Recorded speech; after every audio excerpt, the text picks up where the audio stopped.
This is WWE superstar Drew McIntyre, and you're listening to the WWE Podcast. The champ is the one that everybody wants, me. It's going to WrestleMania. Claymore! Austin 316 says I just whipped your ass. This is my iron. You're going to acknowledge me. Hey everybody, welcome to the Raw Review. It is Tuesday, May 13th, 2025. Monday Night Raw took place last night, and I thought overall it was a decent show. It had the return to CM Punk, the first appearance he's made since WrestleMania, since Paul Heyman turned his back on him. And I will say off the bat, I think that promo that Punk cut was good. It was good. It wasn't anything that I think we're going to remember in 20 years, but it was one that gave you an idea of what Punk wants, and that's to get his hands on Paul Heyman. Get his hands around the neck of Paul Heyman, and the visual he described of choking him so hard his eyes pop out is pretty grotesque, but it got the point across, which I thought was good. And while Paul Heyman is not a competitor, there's only so much he can do. He can't take a GTS.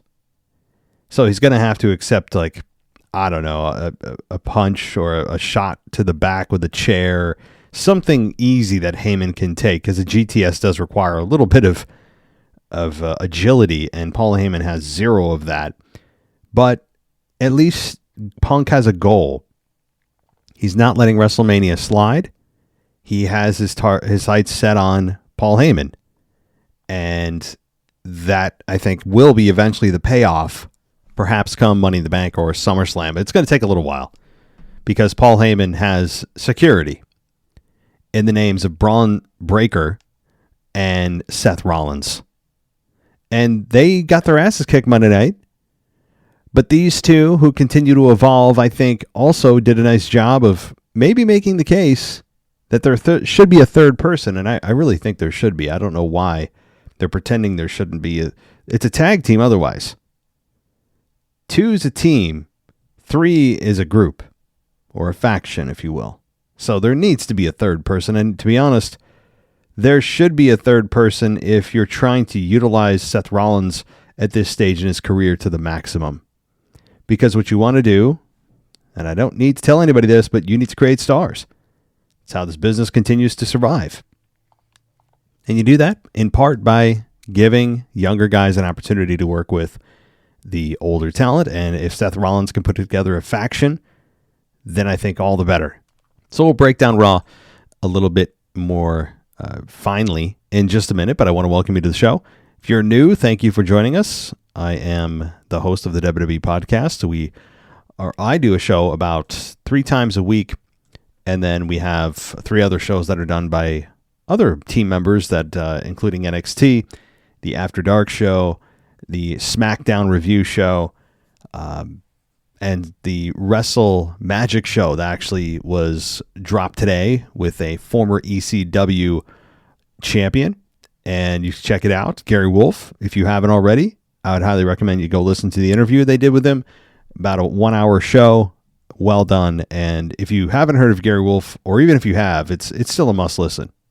Entertaining, and you learn a lot. Even if you think you know a lot about him, you'll learn a thing or two from this show. And I think it's just entertaining, and it was well done. So check out the Gary Wolf interview that was done in the last show, the last episode that I just published this morning. All right, let's get into Monday Night Raw. Let's talk about the open of the show. And it ended with started with CM Punk coming out. Alluded to this at the beginning of the show here. But he said it's not the first time that Paul Heyman has stabbed him in the back. He said it's on him because he likes to trust his friends. And he talked about Heyman slamming a ladder on his head and giving him 13 staples, I think 12 years ago. It's good that Punk brings this stuff up because a lot of us forget it. This kind of stuff is easily forgotten, but it's not the first time that Punk has been betrayed. So Punk said Jay warned him about Paul Heyman, and CM Punk said that Heyman is who he is and who he's always been, and he's a fat little snake, and added that he couldn't wait to get his hands around his neck, as I said. Then Paul Heyman introduced himself. Paul asked where he was. Heyman stormed onto the stage, and Punk told him to choose words wisely because they would be his last. That's when Seth Rollins' entrance music played, and we got Rollins and Braun Breaker coming out. They stood next to Heyman. Heyman handed Rollins the mic while people were chanting for Punk. And Rollins said just when he thought Punk couldn't get more selfish or egotistical, he found a way. And Rollins said Heyman was Punk's best friend, and Punk made Heyman's life hell heading into WrestleMania. And Rollins accused Punk of gaslighting everyone while claiming that Heyman betrayed him. Rollins called Punk trash and said the reason that Rollins isn't world champion, that he's the reason that Rollins isn't world champion. And Punk said that as long as he's on 2 feet, Rollins will not be world heavyweight champion.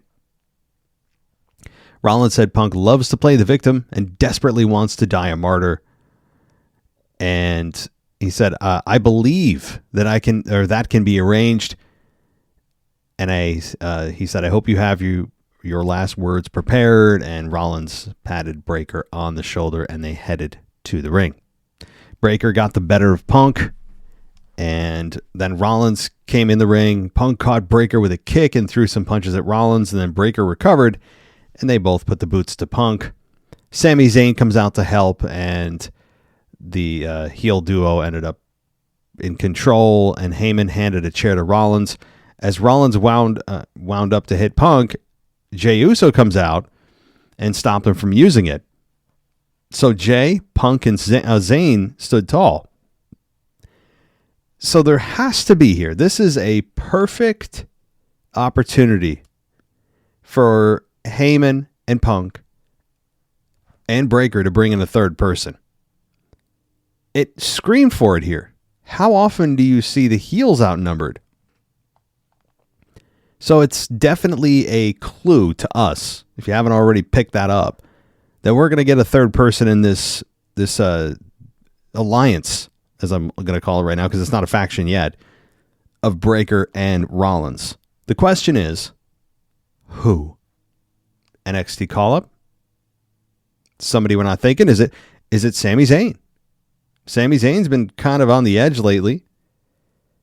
Jey Uso? No way. Who's it going to be? Who could benefit from a Seth Rollins Braun Breaker alliance? I'm going to give you guys a homework assignment there. What do you think? What do you guys think? Do you have someone in mind that just stands out?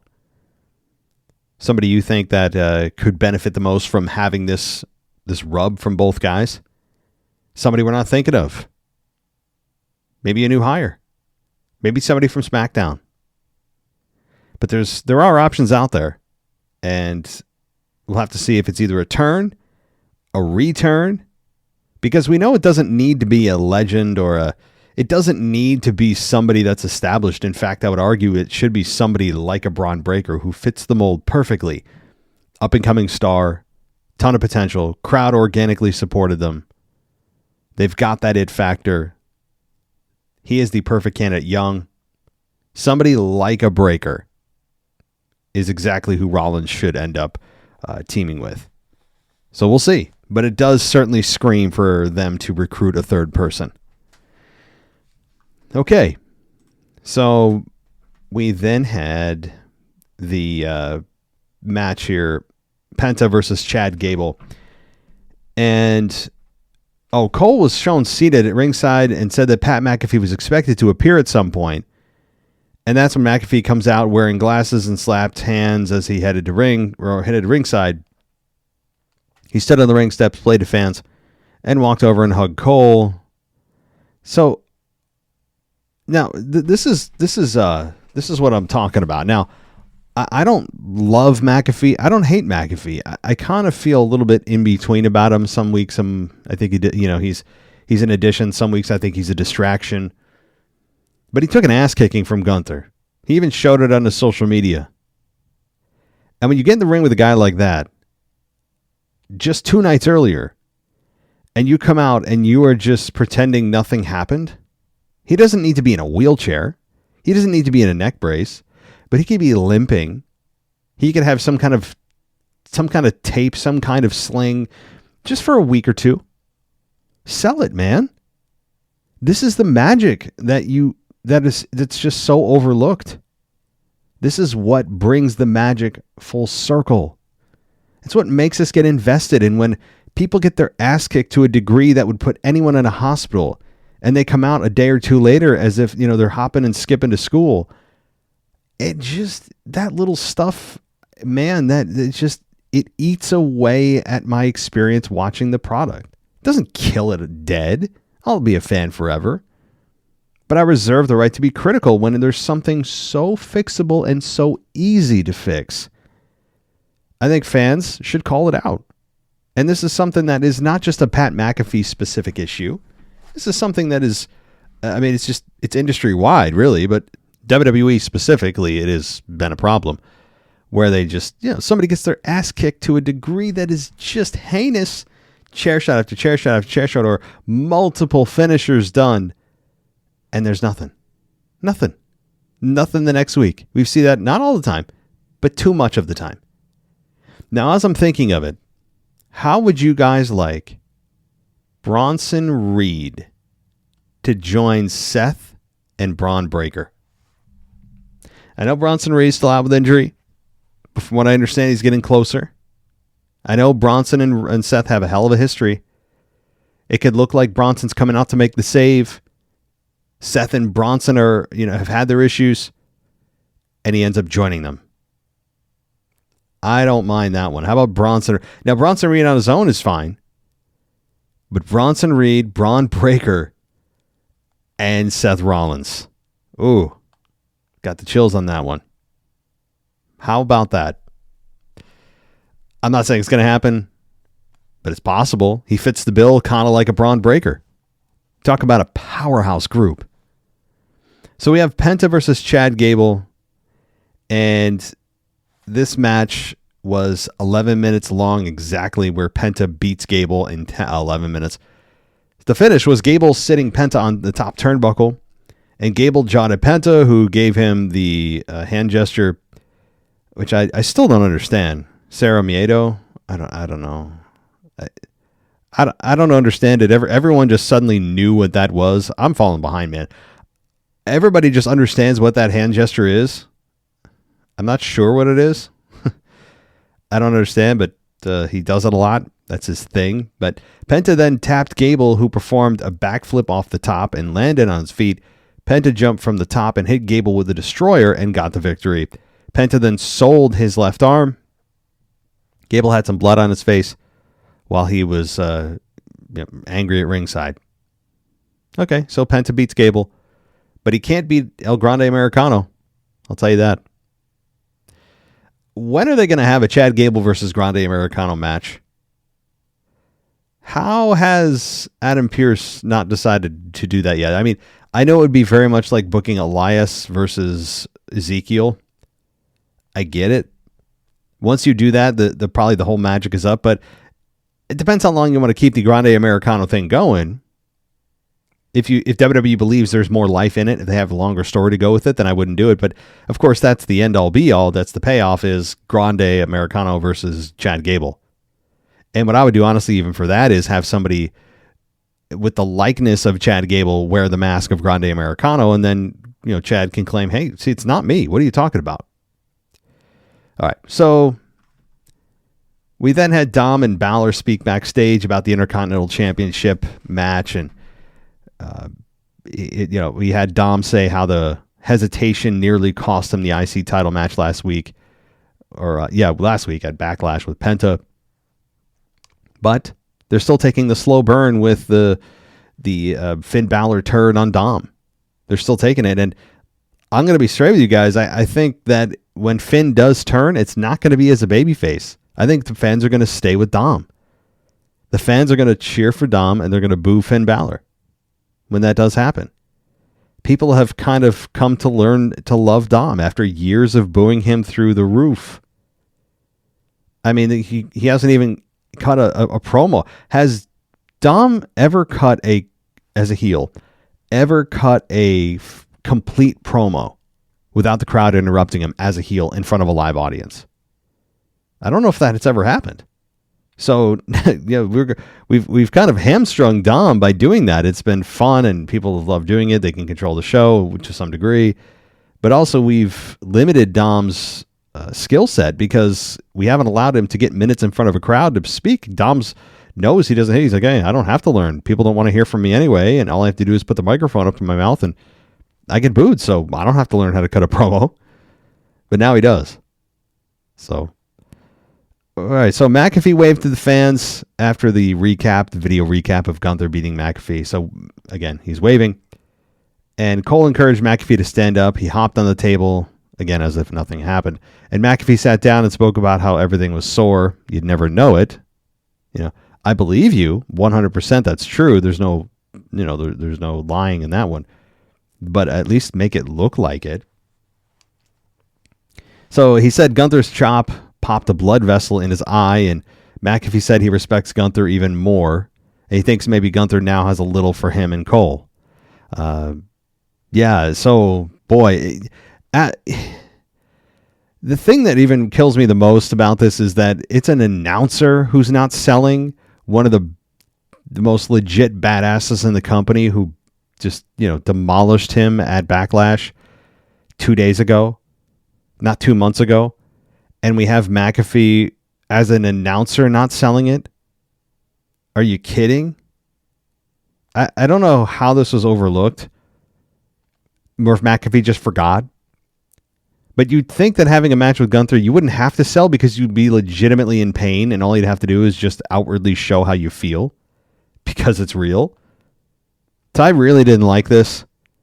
That kind of stuff undermines so much of the product's believability and just fun in watching. All right, so we had the War Raiders, Cole announcing Seth and Braun Breaker versus Punk and Sami Zayn for Saturday Night Main Event. That's on May 24th. So we do have a massive tag team match for Saturday night's main event. Should be fun. It's, again, Saturday night's main event it's like Raw Plus or SmackDown Plus. It's not quite a PLE. It's certainly higher than a house show. It's in between a regular televised event and a PLE. It's in that like kind of gray area, and that's what this is. So a pretty big tag team match. Fun. I mean, it's going to be fun to see what happens here. I could absolutely anticipate a third person getting involved for Seth and Braun. Could it be Bronson Reed? I don't know. Now I put that out in the universe. So the War Raiders took on Julius and Brutus Creed. And this match went a total of 10 minutes and 25 seconds as Julius Creed and Brutus Creed beat the War Raiders, Eric and Ivar. And the finish, of course, was Ivar and Woods distracting the referee. Kingston ran up the steps and hit Ivar, who was in the middle rope. The Creeds took advantage of the situation and hit the Brutus ball on Ivar, and he was then pinned by Brutus. So Brutus and Julius Creed are victorious, and then the broadcast team played up the possibility of the Creeds facing the New Day for the tag titles. But the problem would be it was a heel versus heel match, so I'm guessing a triple threat is probably in order for the Saturday night main event. If they go that road of putting a tag team title match on Saturday night main event, it's probably going to be, my guess is a triple threat. You're not going to have heel. So Creed Brothers versus War Raiders versus the New Day for the tag team titles is my guess for the Saturday night main event. One of the matches for that show. So then we had Seth speaking to Breaker backstage with Heyman there, and Rollins said that their adversaries probably thought they were winning, and they have no idea what he is capable of. And Seth also said he has one more thing he wanted Breaker to do before he took off, and he said, have some fun. And he patted Breaker on the back. And so it's kind of just like meaning fun, like go kick someone's ass. That's what he meant. And so, yeah, it's fine. I like Seth's new modified look of not coming out in just ridiculous crap. I never liked that ever at all. It never appealed to me. It showed me you don't have an identity. You don't know what to do. When you're not consistent with your outfits, I don't want to hear inconsistency is your consistency. It's a cop-out. It means you don't have a place to land. You don't know what the hell you want to wear, so you just come out in these outlandish outfits that no one ever really loved. I don't think anyone... When you think of Seth Rollins, to me that was, as his babyface run, largely very successful. World Heavyweight Champion for 6 months, if you remember. The inaugural World Heavyweight Champion. Of course, we're pretending that the one didn't exist before that, but it did. And had a hell of a run. His music certainly helped him get over. But the one thing that I will say was the detractor right from the get-go were his outfits. Never really enjoyed it. His in-ring work, you know what his in-ring work's going to be. He's top tier. Hall of Famer. You understand what you're going to get with Seth Rollins in the ring. And now we need to be, I think we're at the point in Seth's career where we need to be grateful that he competes. Because he has put so many miles on his body and so many bumps, and he's got injuries that I think we need to be appreciative of when he's in the ring, because he certainly doesn't have a ton of years left, I don't think. He's even alluded to that, you know, he knows he doesn't have a ton of years left. So we have to be appreciative of when we see Seth Rollins in the ring. We just do. I know we're taking it for granted right now because he's just a mainstay. He's there all the time. He is, to say quality is an insult. He is one of the best in-ring talent the company's ever had. And he's just there, and he's always there, and he's always just there to have a good match and help other guys get over. And I think we need to be conscious of the fact that there's not a ton of time left probably for Seth in terms of more than a couple of years. That's what I think. And Seth has said the same thing in previous interviews. So, but my point about his outfits, though, it's a massive detraction for me whenever I think about his babyface run. And to see him now in a little bit more of a serious role because he's a heel, hopefully those outfits go away, and what he wore this past week is just fine. You know, I think whatever he wore this past week, he could continue to wear. Because I can't take him seriously as a heel if he comes out in some just, you know, fashion show prototype. So then we have footage aired last week of Jay shaking hands with fans after last week's Raw went off the air. And Logan Paul, wearing a hoodie, punched Jay from behind the barricade. Cole said the footage had over 16 million views within 12 hours of going online. And Cole hyped Jay versus Paul for the World Heavyweight Championship on Saturday night's main event. Which is it's just ridiculous. No, I understand Logan Paul was victorious at WrestleMania, and he should have been. I do believe that. But the idea that you just have to attack a world champion, any champion, and get your shot. I mean, you are all the ways, 100% of the time, you are rewarded with a championship match by attacking a champion from behind. Always and forever. It is a golden rule. Men's division, women's division, it doesn't matter. That is your reward. While it is frowned upon, you are somehow rewarded for your bad behavior. It's kind of incredible. Again, not really a complaint because it's pro wrestling. We understand what pro wrestling is, and I can let that go. But it's just kind of funny if you look at this logically. Every single time, and if someone complains they don't get a championship opportunity in character, you're sitting there thinking to yourself, dude, just go attack a champion from behind. They will reward you with an opportunity for their championship. Again, if this was a truly competitive sport, of course. But so we get Logan Paul and we get Jey Uso for the world title at Saturday night's main event. And while it is essentially it's virtually a 0% chance that Logan Paul wins, it is fun to think about the fact that he could win.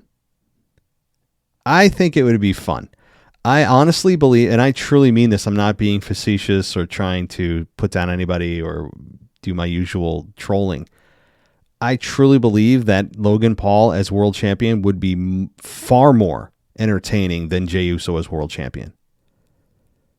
He just would be. I'm not saying that Logan Paul has a longer tenure or he has more respect.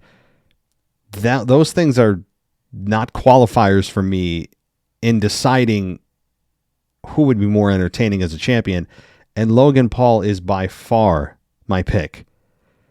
He would set the crowd ablaze. He would be one of the first outside stars from YouTube to come in and win a world championship. In fact, has anyone come from social media? I know The Miz was a reality TV star. I understand that. But it was before YouTube was a thing. But is Logan Paul, is he the first one to come from the YouTube era of this generation of human beings to win a world championship? I wonder. YouTube is where he's I'm sorry, it was an app called Vine. Those of you that are old enough to remember that. He actually was on Vine, became massive. Vine went away. So he had a YouTube channel that blew up, and he had some bad PR at times. But he might be the first social media sensation to win a top championship in WWE. He really might be. I know Matt Cardona, Zack Ryder, I understand, but he was the United States champion, right? So, but I'm talking top world championship, WWE Undisputed Championship. He might be. But the thing is with this guy, he can back it up. Yeah, he may have grown his base, his platform on the internet, which apparently, I don't know how that's some kind of diss today, because that's a hell of a feat to do.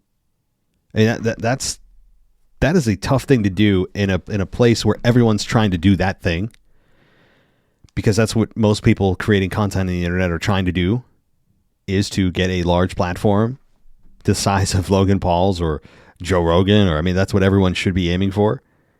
So it is quite impressive that he actually did that. I know that, you're just an internet guy, but that's such a 1995 thing to say.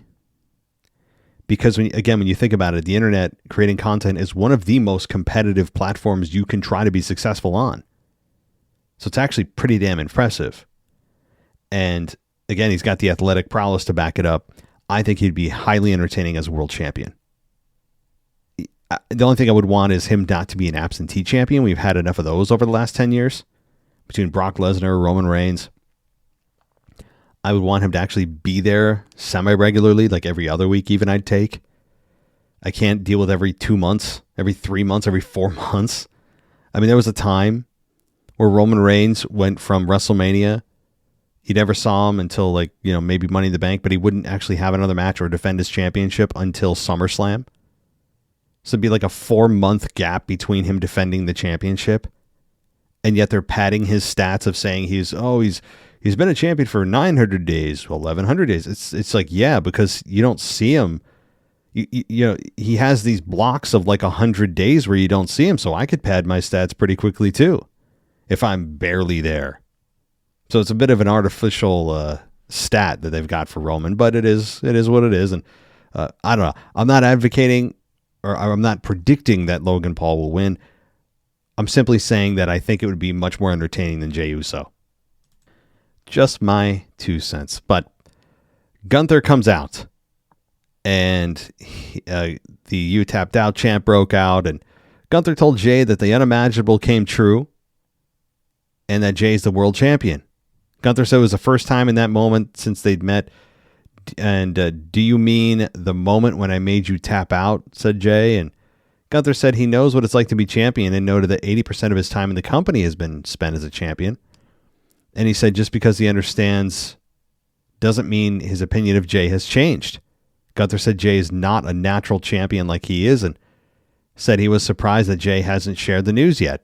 And Gunther said that the winner of Jey versus Logan Paul at the Saturday Night Main Event show will have the honor of handing over the championship to its rightful owner.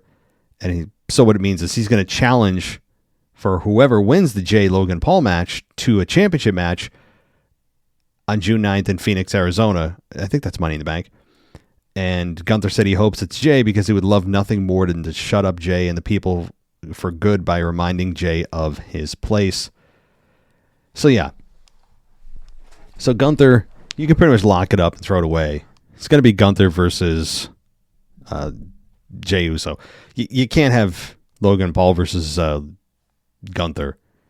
Again, heel. Makes no sense. Again, you could do the same thing as you're going to do possibly with the tag team titles and have a triple threat. You could. And Logan Paul versus Jay versus Gunther would be fun. But if they want to build WrestleMania rematch, that's also a thing that they could market too. My hunch is that it probably is a triple threat because they're really trying to get Logan Paul over. But again, I don't mind a Jay versus Gunther rematch. In fact, I would actually advocate for one-on-one. But I can see a world in which they decide to throw Logan Paul in there for the Money in the Bank event. All right. I also love Gunther's language use here by saying that Jay's not a natural champion. Because it's the perfect phrase. Jay doesn't feel natural as a champion. It doesn't feel organic. I'm sorry, it doesn't. I have nothing against Jay. I don't mind his character. He's got a lot of energy. He's got a lot of, charisma. His vocabulary is yeet and then like 4 other words right now. We know he's capable of more. He's shown us that. But he is, he's a very talented in-ring performer, a guy that has earned a lot of respect from fans and from I'm sure the boys backstage, I'm sure. But that doesn't erase the fact that I just look at him and I go, still doesn't feel right. It still doesn't feel right. Again, no disrespect to Jay, but for me, I look at it and I go, yeah, I totally get what Gunther's saying. Gunther is a guy that you look at and feel is just organically a natural born champion, where Jay just doesn't feel that way. It's not the most, it's an egregious mismatch in WWE history. I mean, look at Jinder Mahal. Although I didn't hate that as much as most when Jinder Mahal won the title from Randy Orton, I think it was, right? Back in 2017. And if I'm not mistaken, that was their first trek into Saudi Arabia. I think that's when the Saudi deal might have started, and the beloved Saudi deal that we all just embrace so much. So I certainly don't think that that's a coincidence back then, but that's another topic for another day. So, again, nothing revolutionary here, but a fun path for the World Championship over the next month and a half. Because you have, again, Jay versus Logan Paul. Yeah, we know the outcome, but does it end up being somehow a triple threat at Money in the Bank? Gunther's going to get involved. Does Gunther reclaim his championship, or does he not? Or, what happens there? So, again, you have now the next 2 title defenses locked up for the world title. Likely Jay versus Gunther at Money in the Bank. However, that does mean, if that's the case, does Gunther actually have the opportunity to win Money in the Bank? Probably not. If he's in a world title match, he's exempt from the Money in the Bank ladder match. And honestly, that's a match that Logan Paul is built for. So Logan Paul at Money in the Bank to win the Money in the Bank briefcase, I think, is a heavy favorite. So sure, he'll lose at Saturday Night Main Event. Logan Paul will then enter the Money in the Bank ladder match. I think he's a heavy favorite to win and carry that briefcase around. I think that is, to me, the perfect way to go. So I think that's my official prediction for the next 5 weeks. All right, we then have Sabu, and obviously the passing of Sabu, ECW star, legend. And Cole recalled Sabu having a feud with his friend Taz, and McAfee said Sabu put his life on the line while performing and said they're forever grateful for his service to the industry, and Cole offered condolences to Sabu's family and friends. What happened? They're really keeping this one close to the vest. Was it, dare I say, did he unalive himself? Was it a long-standing illness? I actually don't know. Every time I try to search, it's been the cause of death is, as of this publishing, I don't see anything. All right. We then have, Ludwig Kaiser was interviewed backstage by Jackie Redmond because she's essentially like, yo, bro, where you been? And he didn't get a chance to answer because we had Braun Breaker backstage attack Jey Uso, rather. And then Finn Balor took on AJ Styles. And this match was really good. 17 minutes, as it should have been, with AJ Styles beating Finn Balor. As Penta shows up, dives off the barricade onto Carlito, hits a backbreaker on McDonough, and then Penta jumps off the back of McDonough and hit a destroyer on Carlito. And then in the ring, Styles hit Balor with a phenomenal forearm and got the victory. Penta helping Styles was fine. I will say the destroyer, when he took out Carlito, I didn't know who got the worst of the bump. It looked like Penta was legitimately in pain. That's not a move that you can usually tell what they're trying to do. I mean, we know what a Mexican destroyer is, we know what a Canadian destroyer is, but it's one of those moves that you look at and go, I don't know. Did he reverse it? Did he block it? Did he perform it wrong? It looked like Penta, again, either didn't deliver it correctly or is used to doing something like that in the ring and not on the outside of the ring on those pads. But everyone seems to be okay. It was just one of those I just looked at it and I go, did he reverse it? Who's supposed to be hurt here? I'm not sure who's trying to sell because both men are down. So then we had Cole narrate the highlights of Lyra Valkyria beating Becky Lynch during Backlash to retain the Women's Intercontinental Championship. And Becky Lynch comes out. And she said she wasn't beaten at Backlash. Valkyria was. She said she got on a nice big bus, had a warm shower, a shot of tequila, and basked in her own brilliance while Valkyria went to the hospital. And Lynch said that even after everything that she's done to her, that she still made her the best version of herself and gave her the best match of her career. Again, I know people are saying this is a great Becky Lynch promo. I don't like when they're talking about the best match of her career. Making history. Tearing the house down. 5-star. Just stop with that. That stuff it's a byproduct of your efforts. What are your efforts? Your efforts should be to win. Those should be the things you talk about. Winning and losing. It is really that simple. When you talk about having best matches and tearing the house down and stealing the show, that tells me your motives are elsewhere, which they really may be elsewhere. Your motives are obviously to have great matches, but you don't outwardly say that.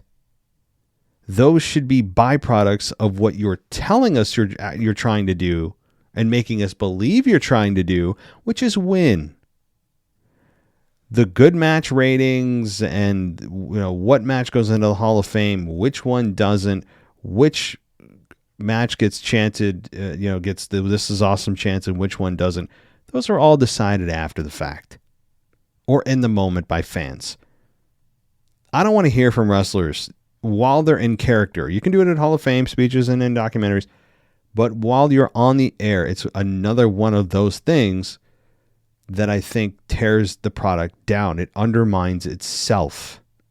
These little things that whether consciously you realize or not, I think is hurting the product. But let's go on. So Lynch said she didn't hear defeat. She heard alarms ringing in her ear.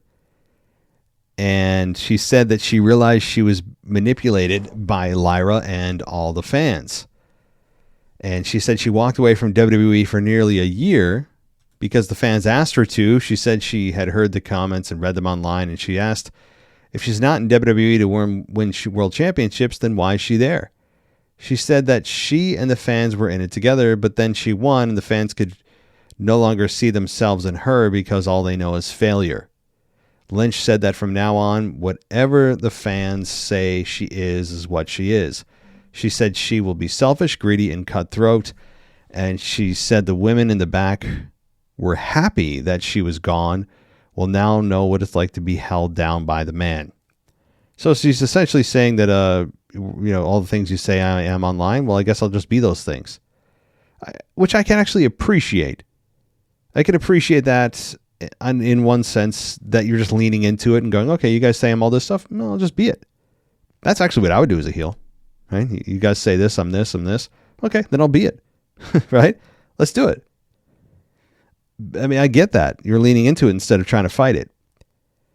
And that's fine. But in the same breath, WWE will also say, the fans don't know anything. I mean, we just heard from WWE for the week up to WrestleMania that basically shut up and enjoy the product, which is funny because now you have one of your heels shaping her entire personality around how the fans view her online. So kind of funny how you say one thing, yet you're doing another. You're saying you don't care what the fans say online, F you, sit and be a fan. And then you're like, well, actually, why don't we just take what the fans are saying you are and just be that? So which one is it, WWE? We all know the real answer. The real answer is they pay attention to what we say. They're sensitive to our criticisms, especially when they're in mass. But outwardly, they will pretend that our opinions don't matter and we don't know what we're talking about because we've never been in the ring and we shouldn't be able to speak on anything that we've never had experience in doing, which again is the most asinine comment in the world. In the world. Okay?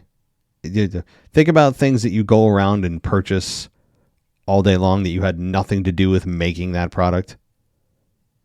By that logic, I can't talk about, again, my iPhone. I shouldn't have any say on what should or shouldn't be in my iPhone. What should be in my computer screen.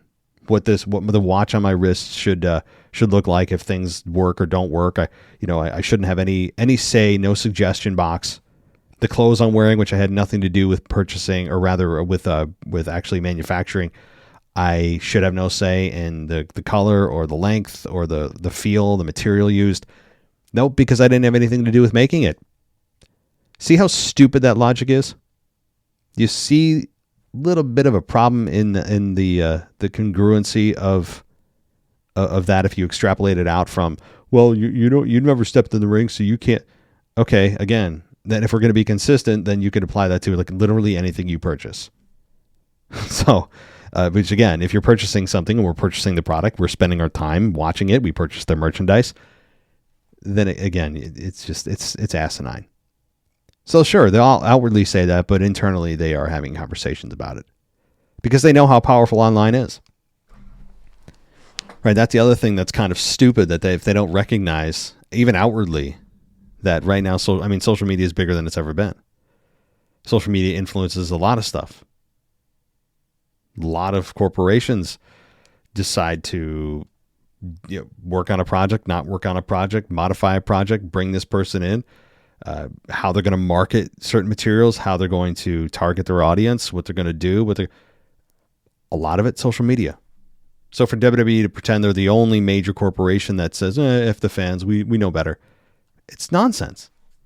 It's just pure nonsense. All right, I've gone off on a tangent. All right, so Rusev then has a promo video again, second week in a row. He said he didn't know what to do. He didn't want to do what he did to Otis. He said he didn't want any of this. He just wanted to go home and be rich. He said he was once programmed by lesser people and he can't leave his brothers until they all wake up. He asked if they think the fans care that they miss their family or that their choices to hurt or be hurt. He recalled Akira Tozawa stepping up while the fans cheered. He said wrestlers let the sheep control the wolves, and he said he would rather fail than fall into the abyss. Another solid promo from Rusev. Yeah, you can kind of follow what he's saying there. I just wonder who his real target's going to be next and what the plan is for Rusev. Don't you wonder that? Like, they bring a guy like Rusev back, much more seasoned, much more confident than when he left. He had his time in AEW, grew there, obviously had trouble in his personal life, Lana, all the rest. And then, or CJ Perry, her real name. Might as well use her real name because she's not wrestling anymore. And then, comes back to WWE. Crowd loves it. He's still heel, but the crowd still cheers him. Okay, so what are they going to do with him? I really hope they have at least a 3-month plan for him. I do. I could see him even competing for the world title. Not winning, but competing. All right. We then have, let's see here, Sheamus asking for a match against Grayson Waller backstage. And then Cole talked about qualifying matches for Money in the Bank that will start on Friday's SmackDown and will continue on Raw. He hyped the following for Raw in Greenville: AJ Styles and Penta versus Finn and JD, Sheamus versus Grayson Waller, and Jey Uso versus Braun Breaker in a non-title match. I like that. You can pretty much bet that Logan Paul will show up there, though. Giulia then made her entrance, and we get Iyo Sky and Rhea Ripley versus Roxanne, Perez, and Giulia. The match went 14 minutes and 10 seconds. Again, the women main evented the show here. A good match. I enjoyed this for the most part, even though I think the alliance of Iyo and Ripley is short-lived, given the look that Rhea was giving the championship after winning. But that's fine. I mean, she shouldn't just be friends with Iyo because she's also a fan favorite. I'm glad that she's targeting the women's championship because you should be there to try to chase it. The match, by the way, before we get into the storyline specifics, the finish was Ripley hitting Riptide on Giulia and got the victory while Sky prevented Perez from breaking up the pin. The match was, again, 14 minutes. So we had, again, both Roxanne Perez and Giulia show up. Yeah, they showed up to lose, but I don't care. I know those are some complaints out there, including the one I'm reading, that we both have Roxanne Perez and Giulia show up, they lose, but they're in the main event of Raw. So fans aren't going to really remember that they lost unless they just continue to lose. Then that might start to eat away. But if you just have them show up and get in the ring with two top talent like Rhea and Iyo, it didn't really matter who won that match. It just mattered to show that they can actually wrestle, and of course they can, and they did. Have a good match, and they did. And they're in the main event of a Monday Night Raw. That's a pretty big deal. That's what they needed. They didn't need to win.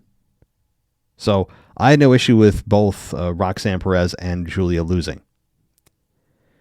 So, yeah, I mean, it's a matchup between Iyo and Rhea that's forthcoming. We can kind of see that as well, and perhaps Becky Lynch at some point getting involved too. So, good match, good show overall. Backlash is, of course, behind us. WrestleMania season is now long gone. It feels like that was 4 months ago, and we have the interim half PLE of Saturday Night Main Event that's going to be coming to us in, my God, a week from Saturday. Whew, that's quick. And then we have the Money in the Bank event coming to us June 9th. So that should be a lot of fun as Money in the Bank qualifiers start. Again, early call. I think Logan Paul is in it, and he's going to win it because he fits the bill perfectly. Those matches, as I say every year, are designed they are designed baseline to have a heel win, because the prize is one in which you would have a heel cash in when the champion is at their most vulnerable. That is a prize that is designed for a heel to win. It fits with the heel persona. For babyfaces to do that, it would cheapen their victory, and it doesn't fit with the morals of a babyface in WWE. And also, if they don't do it that way, it makes them look stupid. So they could cash in by giving the person a heads up. John Cena's done that. And you're like, hey, I'm going to cash in next week. Well, then you're kind of stupid. If winning the championship is the most important to you, then why don't you just take advantage when the opportunity presents itself? And their morals supersede any logic, so it makes them look stupid if they're trying to win a belt. So it's very much a heel prize to be won. So I fully expect Logan Paul to win that. You could have a couple of other candidates in there too, but I certainly expect Logan Paul to win. Maybe Damian Priest will be involved, but he's a former cash-in or a former winner. He could be involved, but he's not going to win. AJ Styles could be in there too in the mix, just to add a lot of fun and a lot of high-flying spots and excitement into the ladder match. But Logan Paul, to me, is a massive frontrunner. And he's not even announced yet as an official entrant into that match. But it just fits, especially this year. After the year Logan Paul has had, the match with AJ Styles at WrestleMania, he's having a world title match with Jey Uso, in which, yeah, he's going to lose, but that's not the point. So to me, Logan Paul is a shoo-in to win the Money in the Bank ladder match on June 9th. 4 weeks, right? A little under 4 weeks. All right, that'll do it for me. I appreciate everybody listening. If you are the first-time listener here, you can catch us pretty much every day. Whether it's a retro show or a co-host, coming on and talking about other topics, NXT, SmackDown, After Dark. We have that all here. You can become a patron, too, if you want to get rid of the ads you hear about every 10 minutes. Patreon.com/WWE podcast. We also have a mailbag show that we do every Friday, and that'll be no different this week. The mailbag show comes to you probably midday. If I can get to it during the day, we'll see. So get your mailbag questions in or comments at mailbag@wwepodcast.com. All right. That'll do it, everybody. I appreciate everybody listening, and you can follow me on X at wrestling_audio. Again, or message me at mailbag@wwepodcast.com. Thanks, everyone. Talk next time. Thanks for listening to the WWE Podcast. Don't forget to subscribe on your favorite podcast app so you don't miss a show, or head to WWEpodcast.com. And for all of these shows ad-free, head over to patreon.com/WWE Podcast. Until then, we'll see you next time.